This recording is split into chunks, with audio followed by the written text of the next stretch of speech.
Gak gitu. nyadar ya. Dan memang alhamdulillahnya ketika ada tawaran pindah ke sana, mau usaha apa, mau bisnis apa, mau kerja di mana, saya tolak.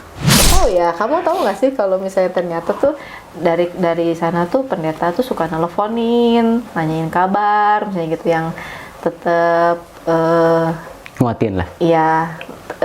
Tapi maaf ya, sekali lagi ini benar-benar pendapat opini saya tanpa bermaksud siapapun pihak gitu ya.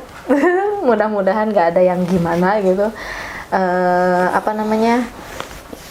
Yang benar-benar nguatin, nggak masalah, nggak apa-apa, yang udah kesannya itu kayak aku jadi mualaf tuh aku lagi hilaf gitu. Ya udah, lu nggak kenapa-napa, yang udah lalu mah udah. Yang paling penting maka sekarang di hati kamu tetap ada Yesus. Malahan saya baru tahu sekarang bahwa istri itu punya misi. Mau mengkristenisasikan saya. Bismillahirrahmanirrahim. Ya ayyuhalladzina amanu udkhulu fis-silmi kaffah.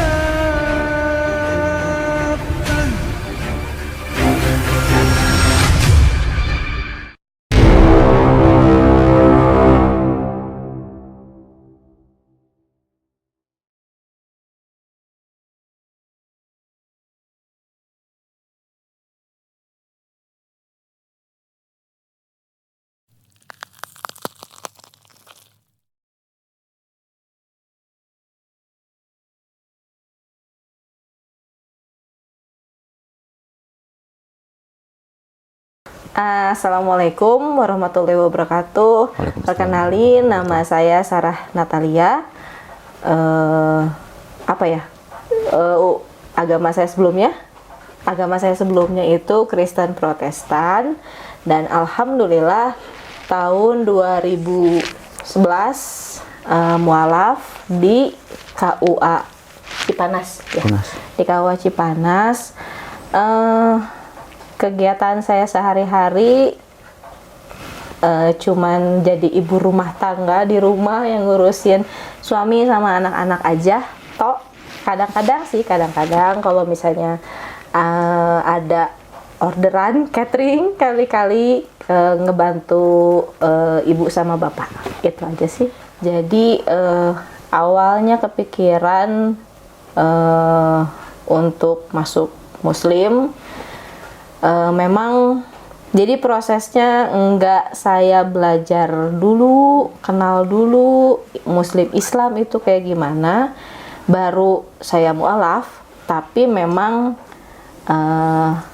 ya alhamdulillah, kalau kata guru ngaji itu pun salah satu jalan hidayah, ya alhamdulillah gitu sampai sekarang.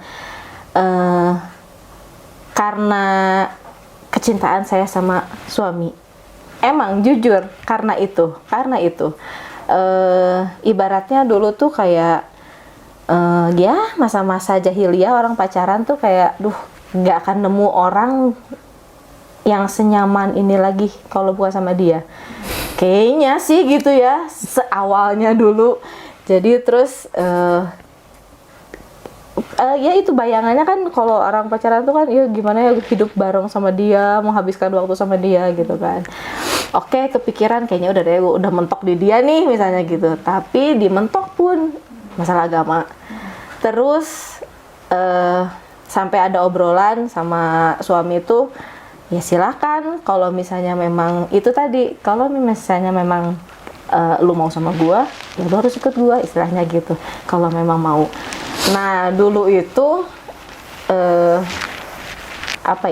kalau salah maaf ya gitu. Kalau misalnya ini pendapat pribadi saya, kalau misalnya dulu itu di Kristen tuh kayak nggak masalah, bahkan sampai sekarang pun istilahnya nggak masalah kamu pakai kerudung, kamu sholat, asalkan tetap Tuhan Yesus di hati kamu.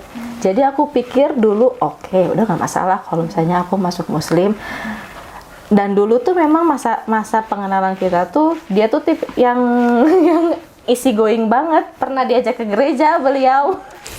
Saya karena dulu tuh waktunya saya harus ke gereja, ya harus ke gereja nih. Tapi waktunya kita main, ya main, misalnya gitu. Nah, waktu itu tuh hari Minggu lagi main ke Bogor, ya waktunya harus ke gereja.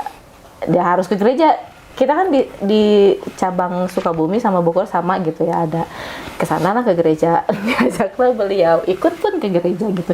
Jadi aku pikir, oke, bisa kali lah nih gitu ya, nanti orang tua keluarga nggak akan masalah kalau misalnya saya masuk Islam misalnya gitu. Kan yang penting mereka itu selalu dengan istilah yang penting hati kita. Yang penting hati kita tetap tertuju sama Tuhan misalnya gitu. Jadi ya udahlah nggak apa-apa. Terus aku pikir jadi kan dia itu kalaupun kita ya udah nikah secara Islam, tapi ya udah nggak masalah kan kalau misalnya nanti seperjalanan ini gue masih pengen ke gereja nih, lu mau sholat sih sholat, gue juga ke gereja. Aku pikir tuh akan seperti itu gitu kan. Dan nanti di perjalanannya tuh bisa lah dibelokin ke sini gitu. Aku pikir bisa gitu. Nanti diperjelas lagi mau mengurtapkan ya. Iya, bisa. Iya, nanti diperjelas karena memang jujur emang bener pikirannya tuh karena dia itu diajak ke gereja udah oke, nih mau bisa kan gitu. Dan kita itu dulu tipikal pasangan yang bener-bener asik banget lah gitu ya, yang nggak ada jarak gitu, yang jadi bisa lah diajak rayu-rayu, ngobrol-ngobrol gitu kan ya.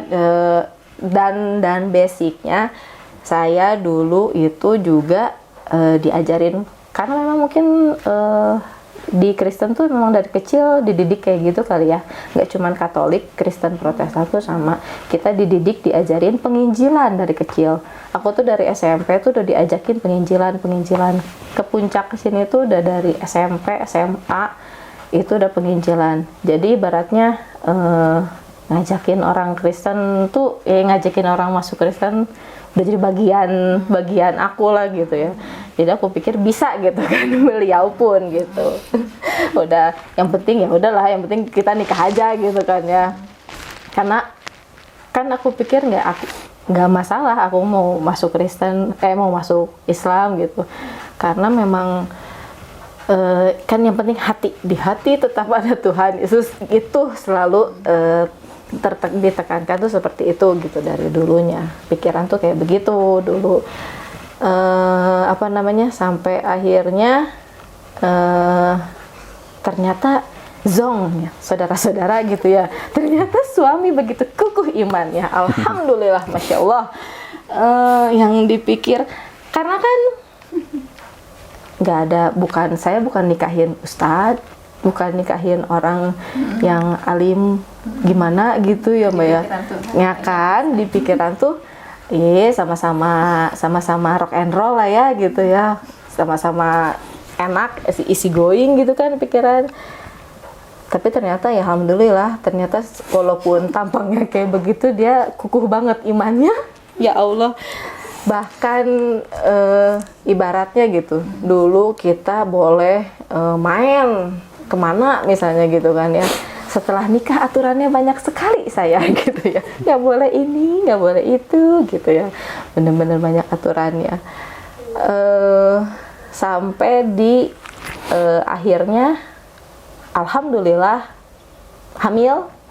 Itu sih yang bikin mulai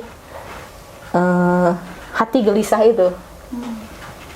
Hamil, dari akhirnya mutusin mualaf, terus nikah, aku tuh sama keluarga udah otomatis keluarga udah pisah lah kita gitu, udah nggak ada yang udah tereliminasi gitu ya. Akhirnya hamil, pertamanya itu karena ngerasa gimana sih orang lagi hamil, gadis anak pertama lagi hamil yang masa-masanya harusnya dekat sama mamahnya, nanya ini itu perubahan hormon gitu kan, ini kenapa rasanya kok kayak gini, sedangkan aku nggak ada siapa-siapa sendiri banget, cuma sama beliau. Sama ibu mertua pun alhamdulillah ibu tuh baiknya luar biasa, tapi karena memang baru kenal gitu, jadi belum sedekat itu pun sering banget dari dulu sampai sekarang alhamdulillah gitu, perhatian beliau tuh nggak kurang sedikit pun gitu. Tapi kan tetap aja saya pribadinya yang masih ngerasa kayak asing gitu kan ya, dan ngarepnya tetap aja pengen sama emak gua gitu kan. Nah di situ yang ya perasaan-perasaan galau kalau kata anak sekarang gitu kan, yang basicnya pendoa kali ya gitu ya. Pengen berdoa nih, tapi bingung nih berdoa kemana ya, Tuhan Yesus, Allah, bingungnya ya. Mulai bener-bener bimbang aja dari situ, mulai bener-bener bimbang. Terus belajar sholat dulu apa dulu ya waktu itu? Bacaan dulu Baca. sambil Pokoknya apa namanya, sampai bener-bener ketemu sama Kohan itu setelah itu kan ya.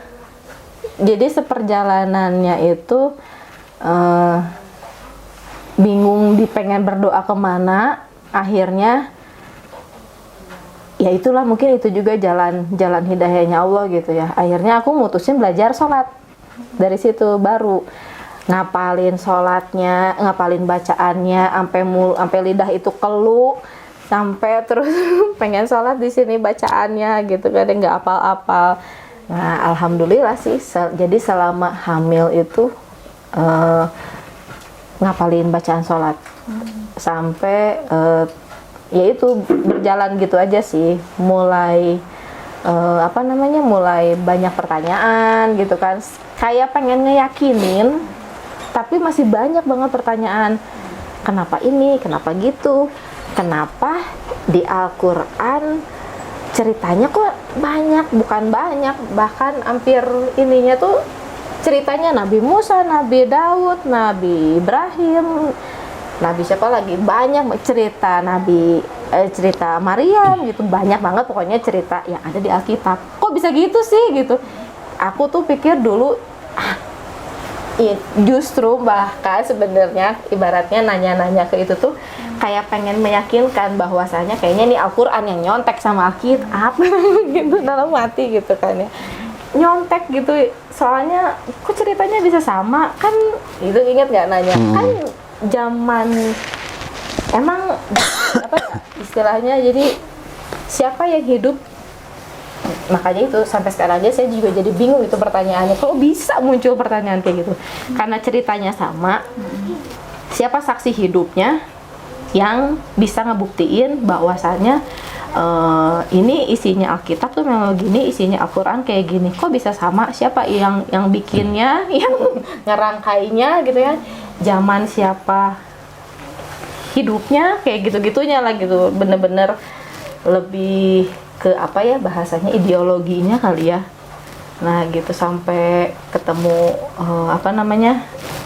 suami nyari ustadz yang terdekat dulu di sini ya, dengan kapasitasnya mungkin ya gitu, penjelasannya pun nggak ada yang kena satupun gitu ya. Terus naik lagi tingkat ke ustadz yang agak ini ya, naik lagi tingkat sampai ketemu sama siapa tuh yang di itu tuh, Ustadz Koko. Iya. Dibawa Basnas. sama siapa? Nah, itu pokoknya ketemu akhirnya sama di Basnas itu ke sana. Alhamdulillah diperkenankan ngobrol sama beliau gitu kan ya, nyeritain tentang Nabi Ibrahim ya, inget banget dulu. Ceritain tentang Nabi Ibrahim pun masih ya sedikit-sedikit lah, ibaratnya batu tuh ketetes-tetesin terus gitu kan ya.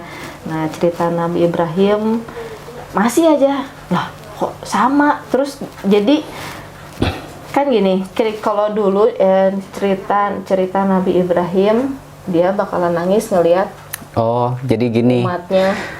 ada seseorang, dia datang ke ustadz tersebut, non muslim. Dia bertanya, Di agamanya Nabi Ibrahim ada, di Islam pun ada.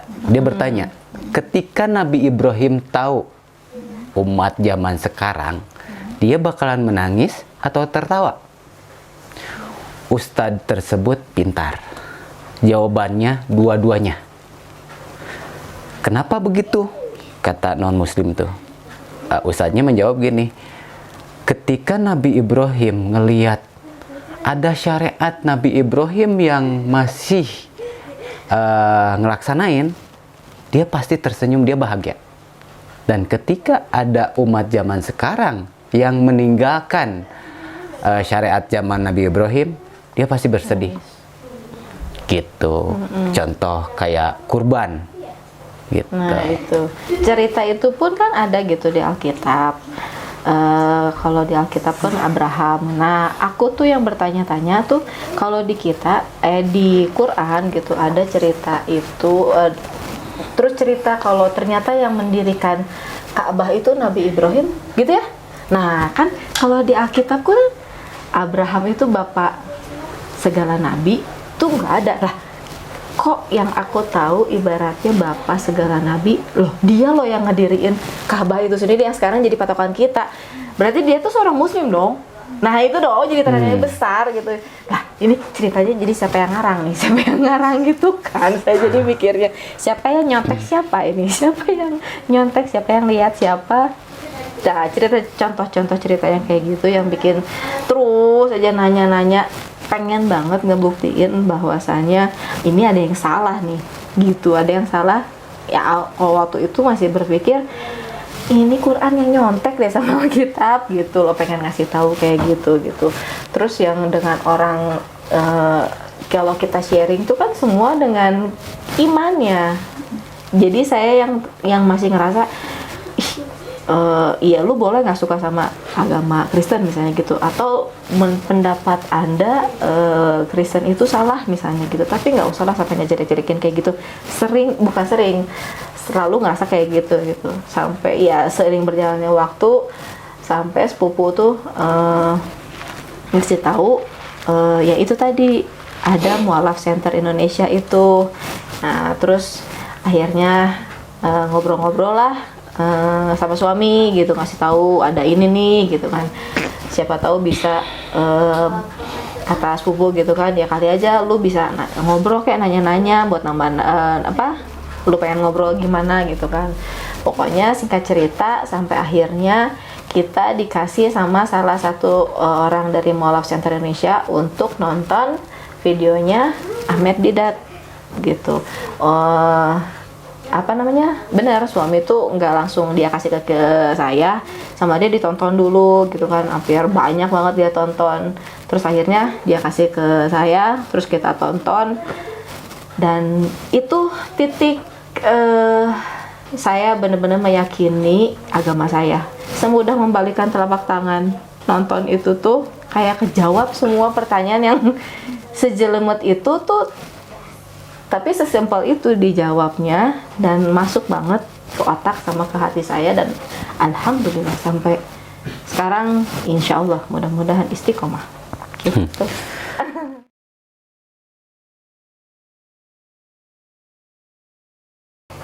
Banyak ya. Apakah kitab suci? Iya, lebih ke kitab suci. Bukan apa ya? Apakah Oh, ini yang nyeritain firman Tuhan? enggak, Itu pokoknya video, coba aja nanti dilihat itu videonya apa. Itu pokoknya Ahmed Didat tuh ngasih tunjuk beberapa versi Alkitab dan ternyata versi Alkitab 1, 2, 3 misalnya gitu. Misalnya Al-Fatihah ayat 1 di 1, 2, 3 ternyata itu beda. Isinya tuh beda. Ada yang ini dikurangin atau ini ditambahin. Nah, itu sebelumnya sih sebelumnya memang dari kamu pun memang istilahnya udah umum banget kalau orang muslim meyakini bahwa Alkitab yang dipegang sama orang Kristen sekarang itu memang sudah tidak asli. Itu kan. Nah, itu ya jadi tahu dari mana lu nggak asli gitu kan, lah cerita lu aja sama di Alkitab misalnya gitu kan. Nah itu Ahmad Didat menunjukkan ketidakasliannya itu gitu. Sampai aku googling dan itu masih nyimpen Alkitab aku dulu gitu ya, masih nyimpen dan apa namanya ya beda, emang beda gitu. Dan itu sih senikmat itu sih, nembus cahayanya tuh gampang banget itu rasanya hati teh. Oh iya ya. Nah, salah satunya sih tentang itu. Terus kayak masalah babi haram, bahwa ternyata di Alkitab itu juga disuruh sunat, misalnya yang kayak gitu-gitu sih ya banyaknya. Kayak ketika nonton Ahmad Didat itu, kan Ahmad Didat bilang kalau di Alkitab alkohol itu dilarang sama mereka. Dia sadar ketika acara di gereja gitu kan, suka ada jamuan kudus ya namanya. Namanya kan selalu ada perjamuan kudus tuh tiap bulan. Dia setiap datang itu nggak pernah sarapan dulu. Orang bangun siang Ketika langsung dia mandi, minum, berangkat kan. oh pantesan kerasanya itu panas. Panas perut tuh gitu. Perut tuh. Tapi sekali Ternyata lagi ya di situ ternyata yang dia minum itu ya mengandung Ada alkohol. alkoholnya. Sedangkan secara aturan Alkitabnya tidak diperbolehkan. Kok kenapa? Ya dari situ dia mulai meyakini. Berarti ada yang salah, pertanyaan yang tadi dia utarain itu begitu. Kayak dari awal saya sebagai suaminya, keyakinan saya tuh saya utarain.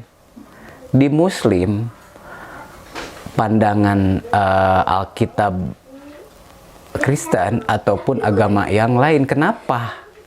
Kita meyakini ketika Alkitab itu asli, ya itu firman Allah. Tapi karena memang itu udah nggak ada, yang beredar sekarang udah direvisi, itu jadi hilang. Itu. Terus kalau Muslim gimana? Muslim, saya tunjukin dari zaman dulu sampai sekarang gitu. Kamu ngelihat di Alaska sekalipun, Al-Quran pasti begitu, nggak ada. Al-Quran bahasanya bahasa Sunda, nggak ada. Atau bahasa Afrika, nggak ada. Kalaupun ada itu terjemahan, ada. Tapi tetap bahasa aslinya tetap ada. Nah saya tunjukin kayak gitu. Kenapa saya sebegitu yakinnya gitu. Walaupun saya dengan saya seperti ini, mungkin kalau misalkan orang ngelihat, wah dia nggak yakin. Pasti mungkin kayak pantas, mungkin istri berpikiran seperti itu. Ya, disitulah Allah sayang sama saya, menjaga keimanan yang nggak seberapa ini gitu, supaya dipertahanin kayak gitu. Dulu pernah kita sharing di dia punya buku kecil, mungkin udah Allah tunjukin. Saya tuh bukan tipikal orang yang bisa belajar dari baca. Saya bisa terbiasa belajar dari ngedengar, dari ngeliat gitu. Kalau baca, saya nggak nyaman. Cuman waktu itu saya tiba-tiba aja pengen baca. Ternyata tulisannya itu debat Muslim dan Kristen. Saya nggak baca cuman sedikit, terus saya lihat siapa nih yang bikin. Ternyata yang bikin itu, yang dulunya Muslim, dia murtad. Dia bikinlah buku itu, buku kecil tipis. Saya bilang guys, dulu sebelum jadi istri, saya bilang, kamu kenapa baca ini? Nggak adil dong. Kalau misalkan namanya juga debat, itu bukan debat, nanya sendiri. Saya bilang begitu. Dia yang bikin, dia yang nanya, dia yang jawab. Kalau debat, contoh debat, misalkan kamu non Muslim, aku Muslim, aku nanya, baru kamu jawab. Nah itu baru adil. Nggak adil kamu gitu. dulu sempat dari awal, tapi saya kepikiran dia tipikal dulunya seorang Kristiani yang taat. Di zaman dia kuliah di Bandung, ya Bandung tahu sendiri gimana dunia mahasiswa, ya lagi senang-senangnya sama teman, kegiatan di perkuliahannya. Tapi setiap Sabtu dia pasti pulang. Dia pulang, dia ngikutin. Minggu sore baru pulang lagi. Kadang Kalau Senin Senin subuh baru. Yaitu yang tadi saya bilang, mungkin ini salah satu doa saya, doa orang tua gitu, yang bikin ini terjadi. Saya sempat kelintas, ini kalau jadi muslim pasti jadi muslim taat nih. Masya Allah. Amin. Saya sempat kelintas seperti itu. Makanya hati-hati dengan niat tuh begitu. Harus yang baik-baik ya. Ya, kayak gitu. Takutnya memang itu Kecatat. terus diaminin. Udah, Bahaya. jadi kayak gitu. Banyak kejadian yang memang itu di luar kebiasaan kita gitu. Yang tadinya kegiatan saya begini, oh ternyata nemu contoh tadi yang biasanya saya nggak suka baca, saya jadi baca. Ya mungkin itu, bukan mungkin, memang pastinya itu Allah yang gerakin supaya saya baca, supaya saya buka komunikasi gitu kan.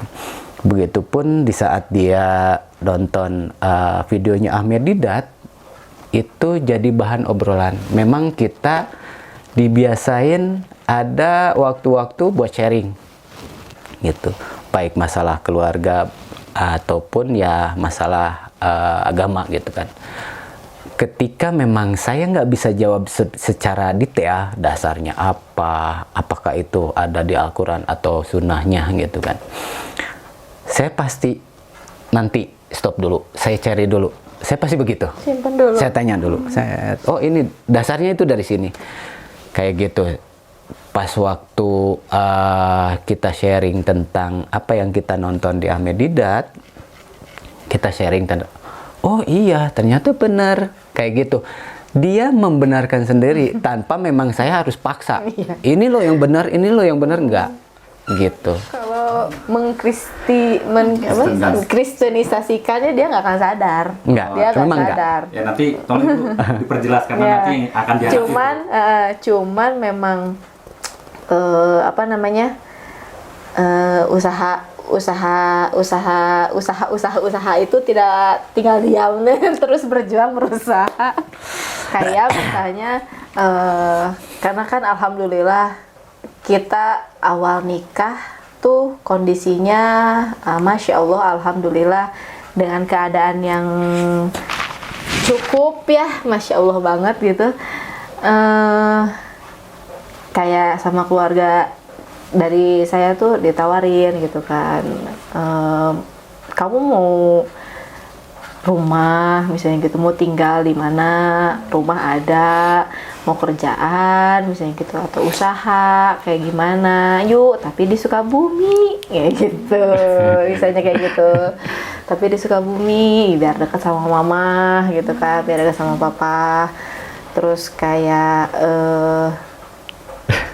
nggak tahu ya, kamu tahu nggak sih kalau misalnya ternyata tuh dari sana tuh pendeta tuh suka nelfonin, nanyain kabar misalnya gitu, yang tetap Nguatin lah. iya, tapi maaf ya sekali lagi ini benar-benar pendapat opini saya tanpa bermaksud siapapun pihak gitu ya.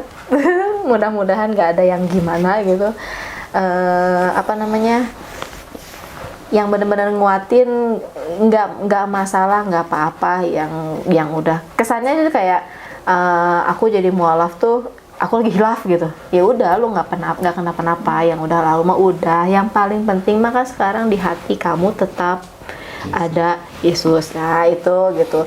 Terus yang nanti biar itu datanglah pendeta, nanti biar kamu nggak ini nanti. Kan kalau misalnya gereja itu apa namanya, banyak kaki-kakinya.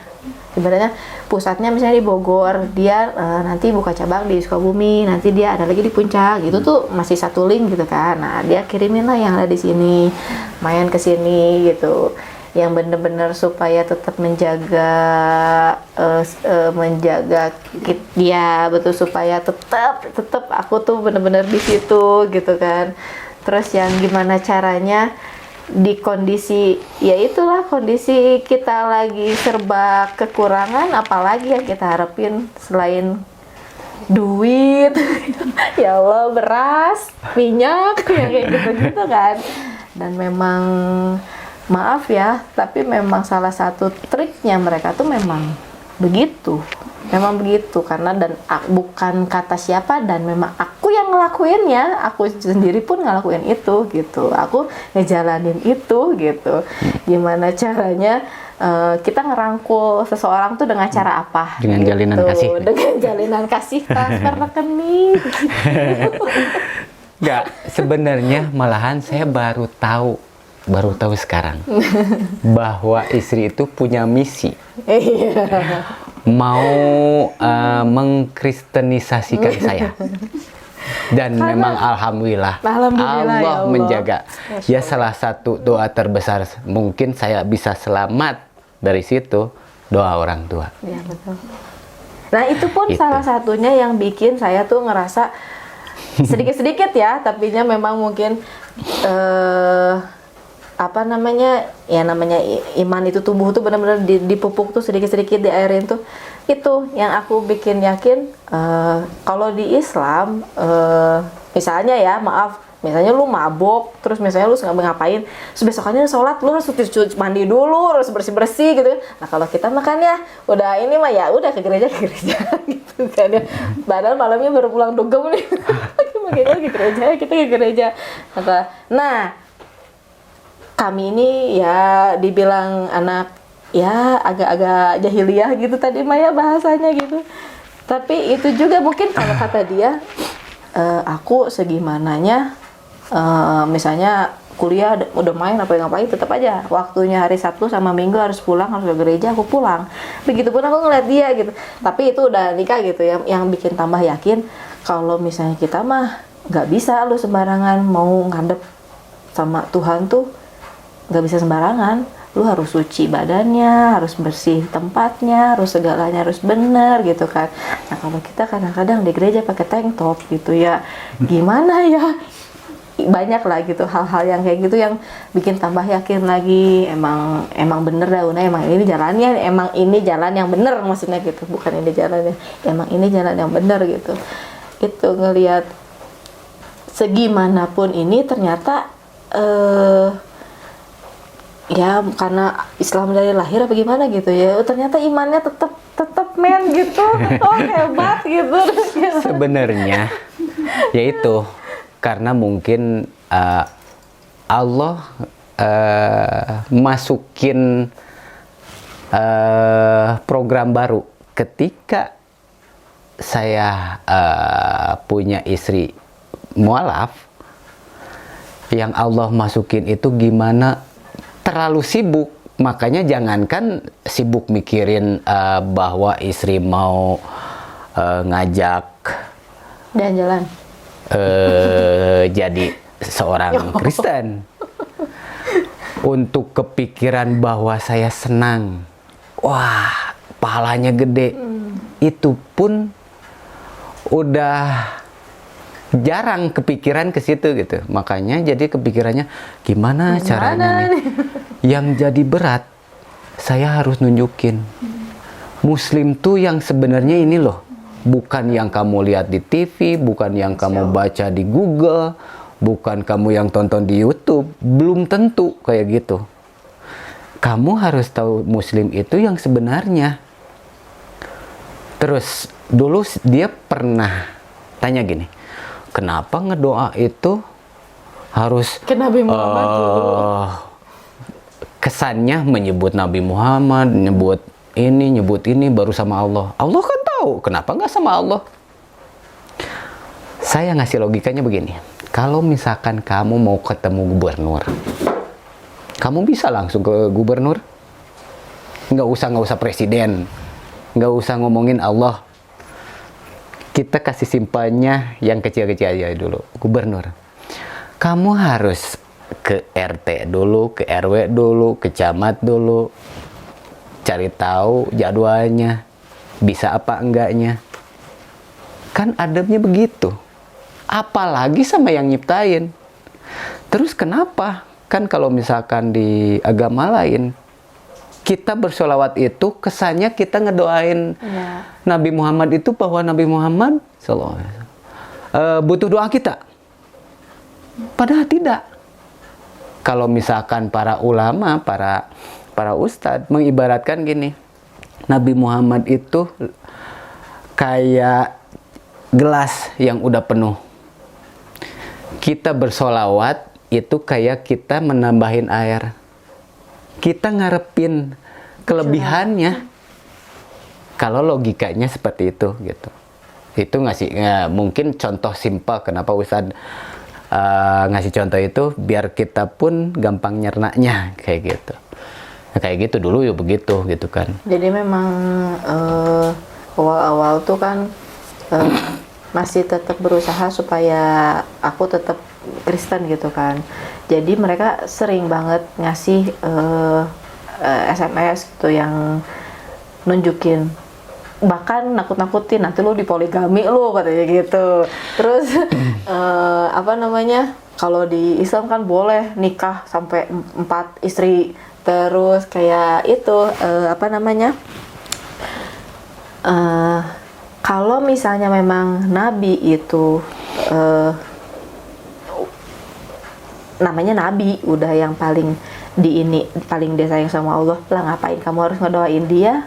Tiap sholat lagi kamu ngedoain. Makanya aku nanya, kenapa sih kalau kita berdoa tuh harus sholawat? Nggak istilah sholawat ya, belum tahu istilah sholawat gitu. Kenapa sih harus ke Nabi Muhammad dulu sallallahu alaihi wasallam? Terus kan Tuhan tuh tahu banget apa isi hati kita, dan ngapain juga harus sambung-sambungin ke orang sih? Ya dia analogiin dengan lu, misalnya kamu mau ke gubernur aja mesti ke sini. Ya nggak gitu, nggak bisa lah. Tuhan mah bukan gubernur. Nah, Tuhan mah sayang sama kita. Karena analogi di Kristen tuh bener-bener kasih Bapa. Nah, itu lagi kasih Bapa itu jadi poin lagi, aku tuh jadi bertanya-tanya lagi gitu. Di mana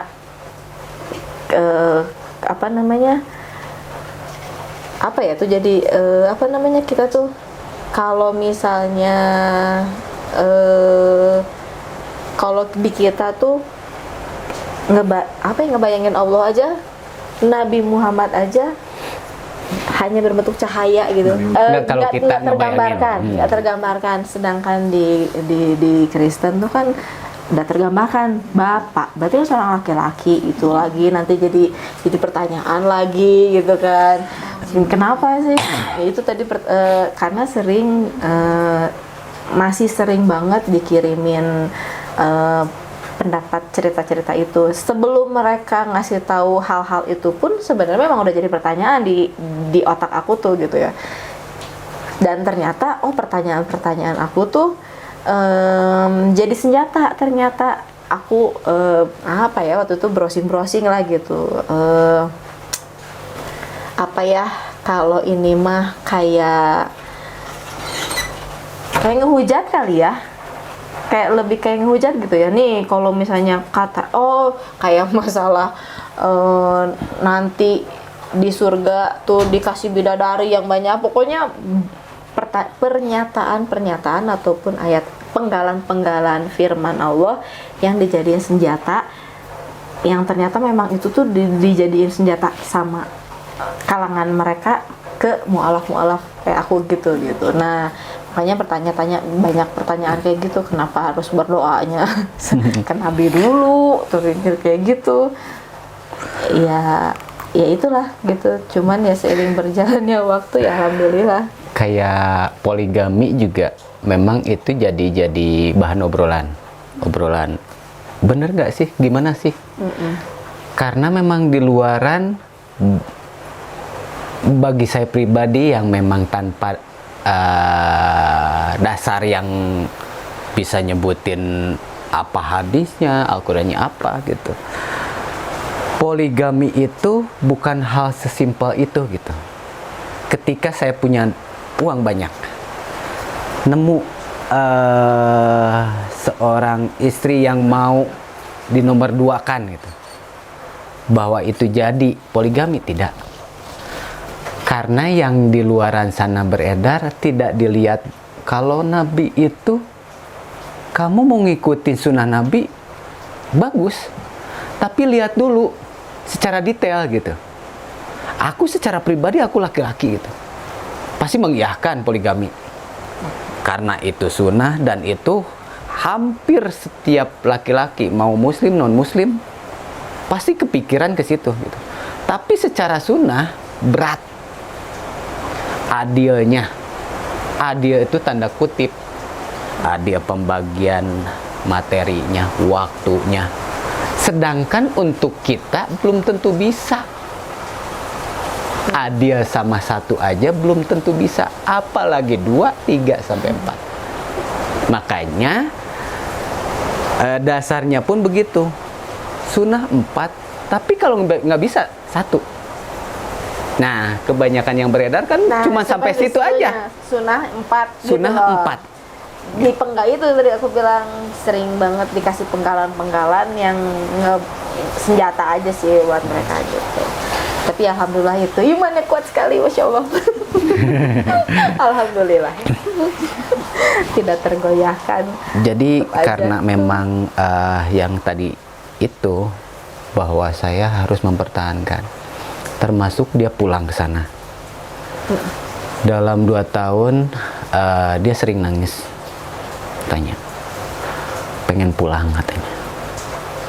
Waktu itu cuma papahnya aja yang udah tahu posisi Sarah itu di mana. Terus sempat datang ke sini juga. Ya udah nerimain keadaan Sarah yang sekarang jadi muslim kayak gitu. Ibunya yang belum. Terus dia pengen pulang, dia nangis-nangis gitu kan. Satu saat saya berdoa, kalau memang itu baik buat saya, ya tunjukin jalannya ya Allah. Harus ke sana, ya udah ke sana. Ya kita ke sana, sempat ke sana. Jadi yang ditakutin kenapa selama ini memang saya tahan gitu. Takutnya dia belum kuat. Gitu. Karena salah satu cara ketika ada orang hijrah, baik itu karena lingkungan yang kurang baik ataupun dari keyakinan, salah satunya ya untuk cari amannya, jangan dulu disatuin sama lingkungan yang dulu gitu. Ya mungkin salah satu itu. Makanya ketika dia pulang gitu kan, oke, tapi ketika ada konsekuensi, efeknya tanggung sendiri ya. Ketika berefek kamu pulang itu tanggung sendiri. Oke. Yang saya takutin ketika memang di sana dia nggak bisa sholat, sedangkan itu kewajiban dia. Kayak gitu. Terus tempatnya kayak gimana dan lain sebagainya. Terus masalah yang lainnya. Dulu mungkin saya berpikiran bahwa orang tua itu cuman yang ngelahirin.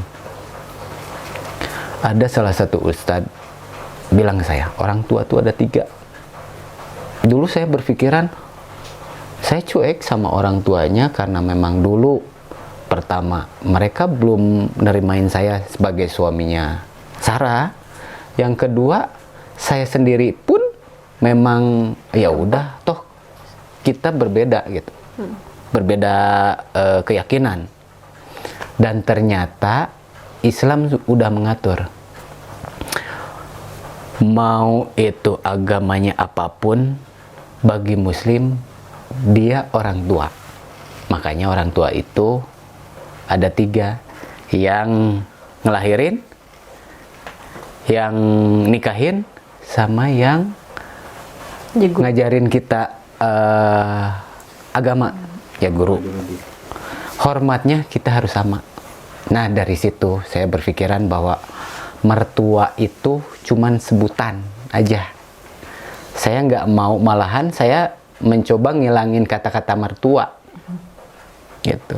Saya nggak mau perhatian saya, terus ya adab saya sama mertua itu terhalang sama kata-kata mertua. Makanya saya bilang orang tua saya kayak gitu. Nah dulu kayak gitu. Jadi ketika memang ngedengar bahwa istri begini mau ngajak saya ke Kristen, memang itu nggak tahu dan memang nggak kepikiran Nggak gitu. nyadar dia. Dan Kita memang dikirimin alhamdulillahnya ketika ada tawaran Ini itu. pindah ke sana, mau usaha apa, mau bisnis apa, mau kerja di mana, saya tolak. Karena memang saya berpikiran di Muslim kan begitu. Ketika ada seorang Muslim nih